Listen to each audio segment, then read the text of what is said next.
Bismillahirrahmanirrahim. Assalamu alaikum dear student. This is Paradise College and welcome in class of Bio first year. Student, last lecture में हमने bio elements के बारे में study किया था. Next topic कौन सा है? Level of organisation. तो अपने लेक्चर की तरफ मूव ऑन करते हैं. लेवल्स ऑफ ऑर्गेनाइजेशन स्टार्ट करने से पहले या इसको स्टडी करने से पहले हम लोग कुछ टर्म्स डिस्कस करते हैं. First one is the protoplasm. Next कौन सी है? कॉम्प्लेक्सिटी क्या होती है? And third one is the regulatory mechanism. Level of organisation start करने से पहले हम लोग ये तीन टर्म्स डिस्कस करते हैं. सबसे पहले प्रोटोप्लाज्म क्या होता है स्टूडेंट? मैंने आपको चैप्टर नंबर 4 में प्रोटोप्लाज्म के बारे में बताया था. प्रोटोप्लाज्म के बारे में कहा जाता है कि ये लिविंग कंटेंट होता है किसी भी सेल का. लिविंग कंटेंट किसी भी सेल का ये लिविंग कंटेंट होता है. लिविंग कंटेंट मतलब सेल को जो जिंदा रखने वाला मटेरियल होता है वो कौन सा है? प्रोटोप्लाज्म. तो सेल को जिंदा कौन रखता है? प्रोटोप्लाज्म. तो सेल के अंदर ऐसी कौन सी चीज़ है जिसने इसको सर्वाइव करने में मदद दी है, इसको जिंदा रखने में मदद दी है? तो वो कौन सा? प्रोटोप्लाज्म. प्रोटोप्लाज्म में फर्दर दो चीज़ें आती हैं. First one is the nucleus and second one is the cytoplasm. तो फिर हम लोग न्यूक्लियस और साइटोप्लाज्म दोनों को मिला के हम लोग प्रोटोप्लाज्म का नाम देते हैं. और इसलिए कहते हैं कि ये दोनों जो चीज़ें हैं जो कि प्रोटोप्लाज्म के नाम से जानी जाती हैं, ये सेल को जिंदा रखने में मदद देती हैं. न्यूक्लियस के अंदर या साइटोप्लाज्म के अंदर बहुत ज़्यादा स्ट्रक्चर्स होती हैं. वो स्ट्रक्चर्स अपना फंक्शन परफॉर्म करके डिफरेंट एक्टिविटीज़ करती हैं. जैसे माइटोकॉन्ड्रिया है वो एटीपी बनाता है जो सेल को बहुत ज़्यादा ज़रूरी होता है. आगे फर्दर कौन सी डिफरेंट स्ट्रक्चर्स हैं जहाँ पे राइबोसोम्स वगैरह बनते हैं. उसके बाद प्रोटीन्स बनती हैं. प्रोटीन्स नहीं होंगी तो बाकी सेल का काम रुक जाएगा. ठीक है. तो ये सारा का सारा ये स्ट्रक्चर्स करती हैं कि सेल के अंदर डिफरेंट स्ट्रक्चर्स होते हैं जो डिफरेंट फंक्शंस परफॉर्म करके इस सेल को जिंदा रखे हुए हैं. क्लियर हो गया स्टूडेंट? तो साइटोप्लाज्म में डिफरेंट स्ट्रक्चर्स होती हैं. वो स्ट्रक्चर्स डिफरेंट फंक्शंस परफॉर्म करती हैं और उस वजह से फिर सेल जौन सा है वो जिंदा रहता है. तो हम लोग कहते हैं प्रोटोप्लाज्म क्या है? ऐसा मटेरियल होता है जो सेल को जिंदा रखता है. नेक्स्ट देखिए कॉम्प्लेक्सिटी क्या होती है. कॉम्प्लेक्सिटी का लफ्जी मायने होते पेचीदगी.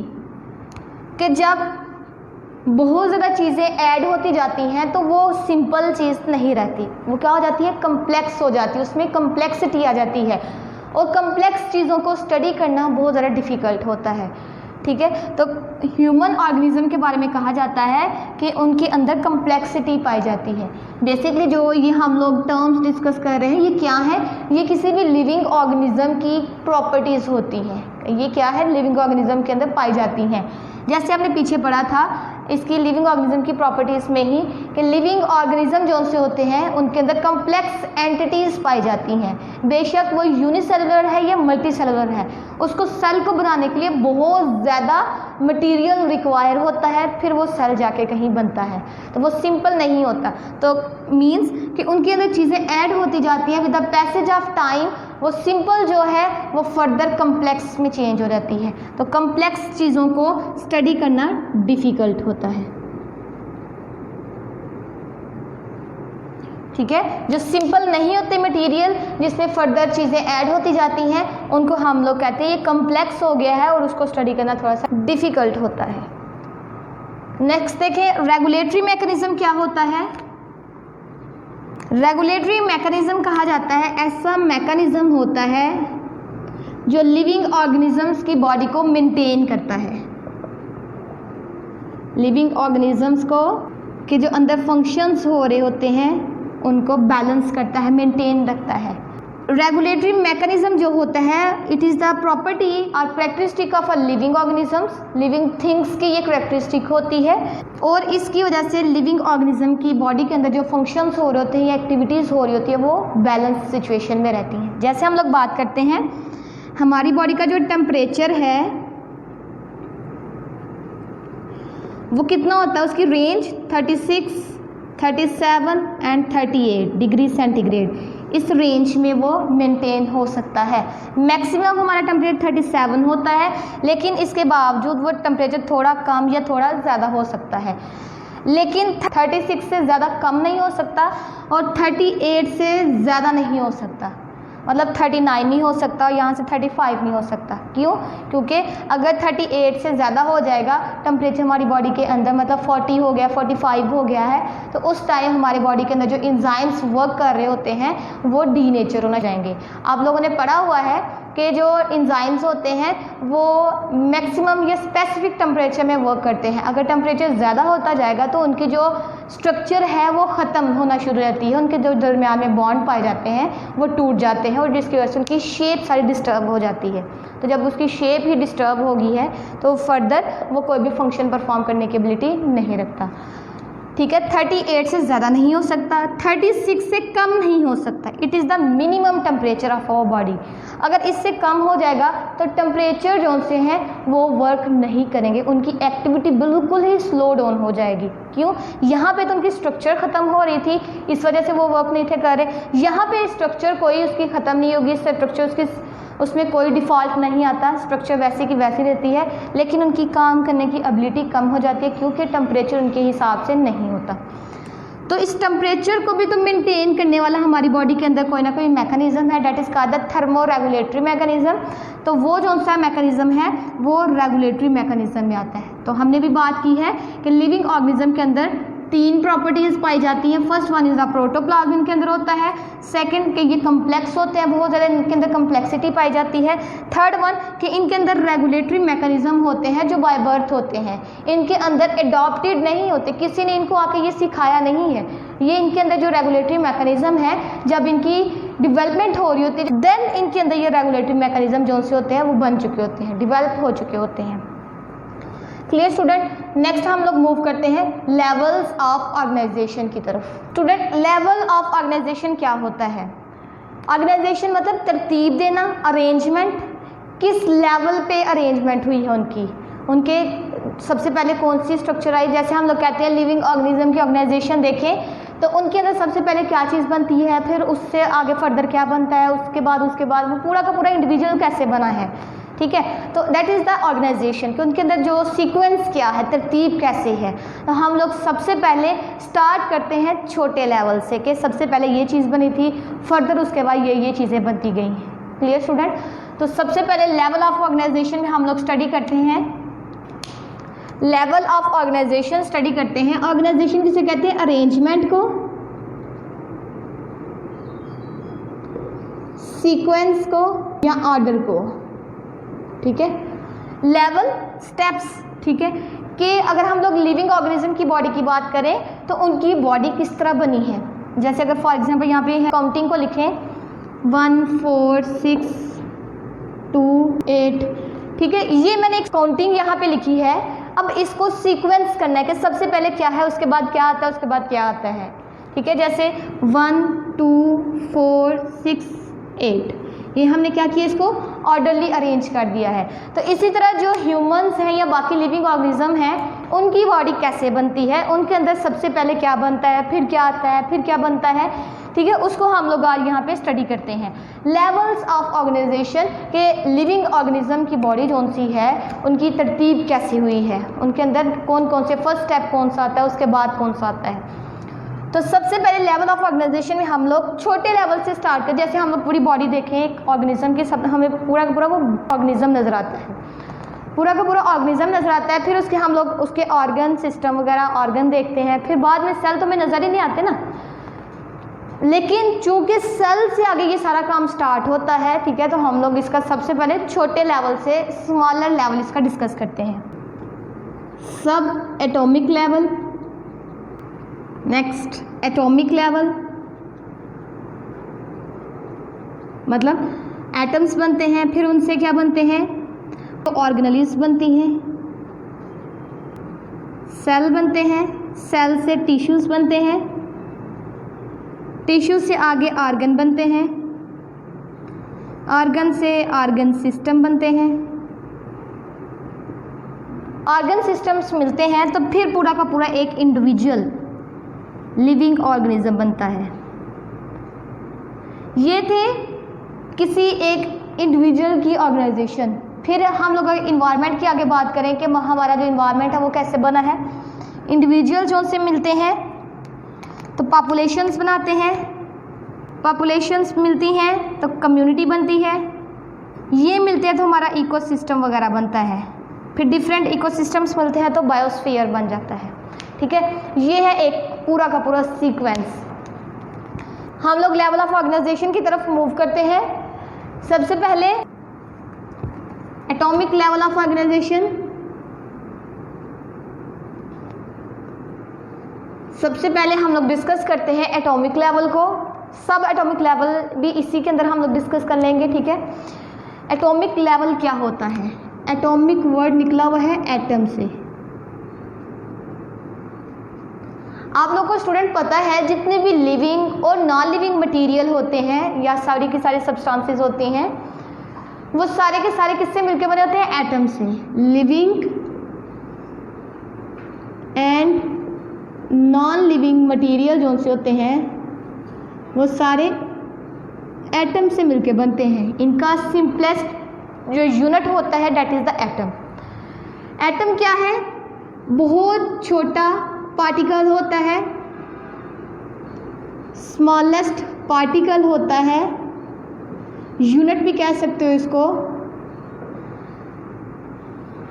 जो हमें अपनी आम आंख से नजर नहीं आता, कांट सी।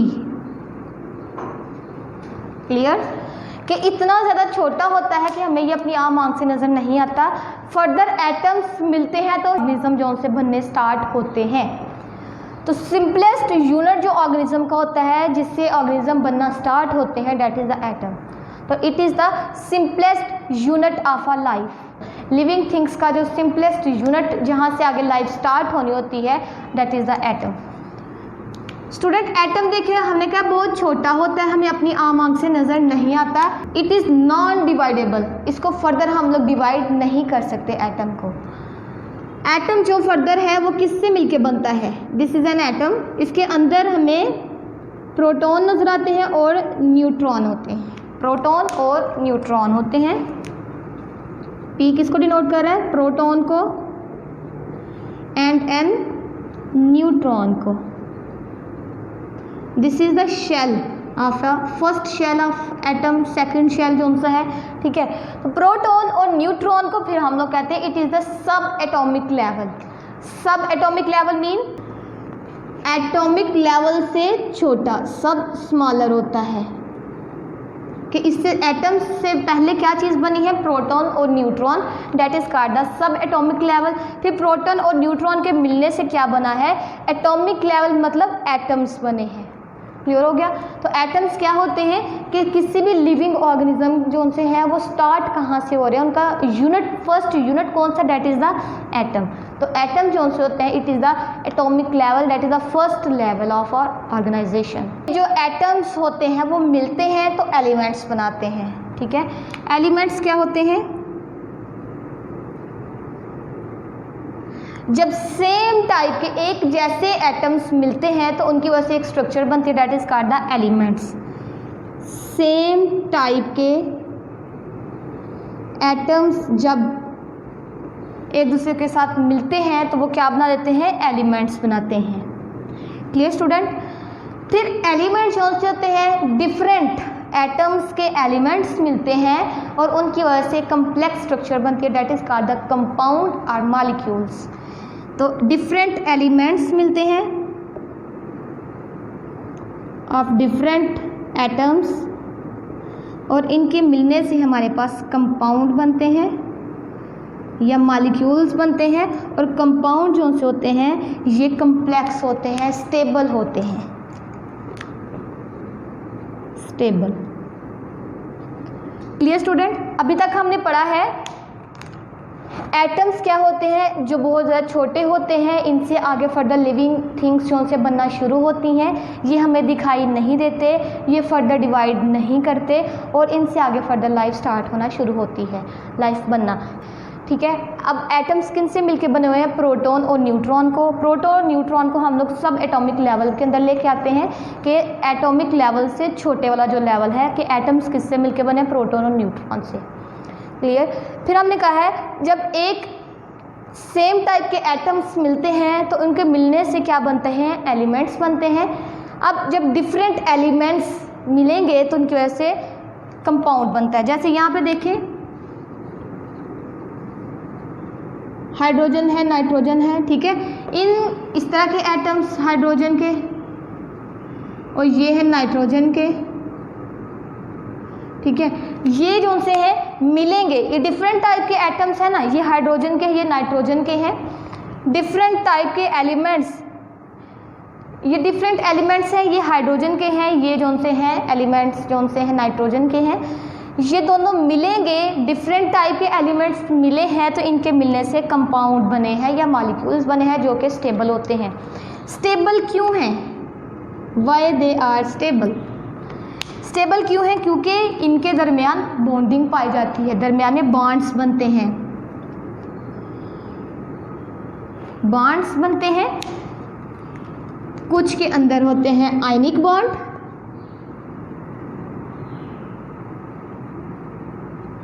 कुछ जो से होते हैं वो बनाते हैं कोवलेंट बॉन्ड।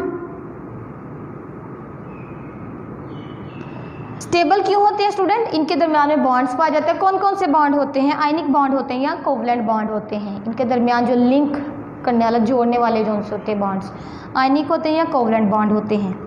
कि एलिमेंट्स की बात करें तो ये अनस्टेबल होते हैं। अनस्टेबल मीन्स कि ये जल्दी टूट जाते हैं, एक दूसरे से सेपरेट हो सकते हैं, ठीक है। तो मोस्टली कहा जाता है एलिमेंट जो से होते हैं वो आइसोलेटेड फॉर्म में नहीं रह सकते, वो हमेशा क्या बना के रहते हैं, कंपाउंड या मॉलिक्यूल्स बना के रहते हैं। अब ये जो मॉलिक्यूल्स बने हैं, यहाँ पे हमने बात की है जब डिफरेंट एलिमेंट्स मिलते हैं तो कंपाउंड या मॉलिक्यूल्स बनते हैं। अब जो मॉलिक्यूल्स बनते हैं वो डिफरेंट टाइप के होते हैं। टाइप्स की बात करें तो वो दो टाइप के होते हैं। इनकी क्लासिफिकेशन किसकी बेस पे की गई है इन मॉलिक्यूल्स की? On the basis of their molecular weight. Weight की बेस पे हम लोग इन मॉलिक्यूल्स को क्लासीफाई करते हैं, या फिर CH बॉन्ड की बेस पे हम लोग इनकी क्लासिफिकेशन करते हैं। तो classification was based on molecular weight की बेस पे हमने इसको क्लासीफाई किया है, और CH बॉन्ड की प्रेजेंट और एब्सेंस की बेस पे हमने इसको क्लासीफाई किया है। वेट की बात करें तो वो वेट की बेस पे हमने मॉलिक्यूल्स को कितने टाइप्स में डिवाइड किया है? On 2 types. First one is the macro molecules and second one is the micromolecules. Macromolecules, macro mean large, ऐसे मॉलिक्यूल्स जिनका वेट, मॉलिक्यूलर वेट ज़्यादा होता है उनको हम लोग मैक्रो मॉलिक्यूल्स का नाम देते हैं। Molecules who have large weight, जिनका मॉलिक्यूलर वेट ज़्यादा होता है उन मॉलिक्यूल्स को हम लोग मैक्रो मॉलिक्यूल्स का नाम देते हैं। जैसे किन का वेट ज़्यादा होता है? एग्जाम्पल में देखें तो प्रोटीन, स्टार्च वगैरह ये बड़ी होती हैं, ज़्यादा होती हैं, ठीक है, इनका मॉलिक्यूलर वेट भी ज़्यादा होगा। Second one is the micro molecules. Micro molecules, micro mean small, ऐसे मॉलिक्यूल जिनका मॉलिक्यूलर वेट जो सा होता है वो स्मॉलर होता है। ऐसे मॉलिक्यूल जिनका वेट थोड़ा होता है, स्मॉल होता है, उन मॉलिक्यूल्स को हम लोग माइक्रो मॉलिक्यूल्स का नाम देते हैं। एग्जाम्पल में देखें कौन कौन से हैं वो, जैसे कि वाटर है, अमाइनो एसिड है, ग्लूकोज वगैरह है, ठीक है। इनका मॉलिक्यूलर वेट थोड़ा होता है, कम होता है, इसलिए हम इनको माइक्रो मॉलिक्यूल्स का नाम देते हैं, और प्रोटीन और स्टार्च जो है वो उनका मॉलिक्यूलर वेट ज़्यादा होता है, इसलिए हम लोग इनको मैक्रो मॉलिक्यूल्स का नाम देते हैं। क्योंकि आपको पता है प्रोटीन जो से अमाइनो एसिड के मिलने से बनती हैं, अमाइनो एसिड मिलते जाते हैं तो वो एक चेन की फॉर्म में आते हैं जो प्रोटीन बनाते हैं, तो फिर चेन का वेट ज़्यादा होगा या एक अमाइनो एसिड का, तो बेसिकली प्रोटीन का, उस चेन का ज़्यादा वेट होता है, इसलिए हम लोग इनको मैक्रो मॉलिक्यूल्स के अंदर लेके आते हैं। स्टूडेंट नेक्स्ट कौन सा है, CH बॉन्ड की प्रेजेंस पे बात कर लेते हैं। CH बॉन्ड की वजह से मॉलिक्यूल्स को कितनी टाइप्स में डिवाइड किया गया है, they are divided into 2 types, organic molecules and inorganic molecules. Organic molecules ऐसे मॉलिक्यूल्स होते हैं जिनके अंदर CH बॉन्ड प्रेजेंट होता है, उन मॉलिक्यूल्स को हम लोग किसका नाम देते हैं, ऑर्गेनिक मॉलिक्यूल्स का। और ऐसे मॉलिक्यूल्स जिनके अंदर CH बॉन्ड एब्सेंट होता है, मतलब प्रेजेंट नहीं होता, उनको हम लोग इनऑर्गेनिक मॉलिक्यूल्स का नाम देते हैं। जैसे कि ग्लूकोज क्या है, एग्जाम्पल इसकी देखें। एग्जाम्पल में हम लोग बात करते हैं ऑर्गेनिक मॉलिक्यूल्स की, कि ऑर्गेनिक मॉलिक्यूल कौन कौन से हैं, दे आर ग्लूकोज, ठीक है, प्रोटीन, अमाइनो एसिड वगैरह। जबकि इनऑर्गेनिक मॉलिक्यूल्स की एग्जाम्पल क्या है फिर, वाटर। हमें कैसे पता चला है, ग्लूकोज का फार्मूला C6H12O6, वाटर H2O। देखें C और H बॉन्ड यहाँ पे प्रेजेंट है, यस, और यहाँ पे H तो प्रेजेंट है बट C जो सा है वो एब्सेंट है, क्लियर। तो यहाँ पे CH बॉन्ड नहीं प्रेजेंट, यहाँ पे प्रेजेंट है, और CH बॉन्ड की प्रेजेंस की वजह से हम लोग इनको फर्दर नाम देते हैं। एक को हम लोग ऑर्गेनिक मॉलिक्यूल्स का नाम देते हैं, दूसरे को हम लोग इनऑर्गेनिक मॉलिक्यूल्स का नाम देते हैं। आगे फर्दर मॉलिक्यूल्स जो से हैं वो डिफरेंट फॉर्म में अरेंज होते हैं। हमने कहा था बायो एलिमेंट्स कितने हैं टोटल, 16, वो फर्दर डिफरेंट टाइप से वो मॉलिक्यूल्स बनाते हैं, अरेंज होकर वो मॉलिक्यूल्स बनाते हैं। फिर इन मॉलिक्यूल्स के मिलने से फिर फर्दर ऑर्गेनेल्स बनती हैं, जो हम लोग अपने नेक्स्ट टॉपिक में डिस्कस करेंगे। आज के लिए काफ़ी है, अल्लाह हाफिज़।